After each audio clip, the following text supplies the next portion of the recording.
Đây đang chặt cho camera ai cho mà đây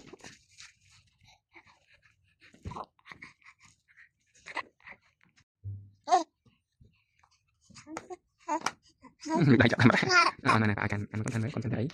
chung mà chung một đấy một màn làm không đạp vào nhắm nó lấy tới đạp vào nhắm đi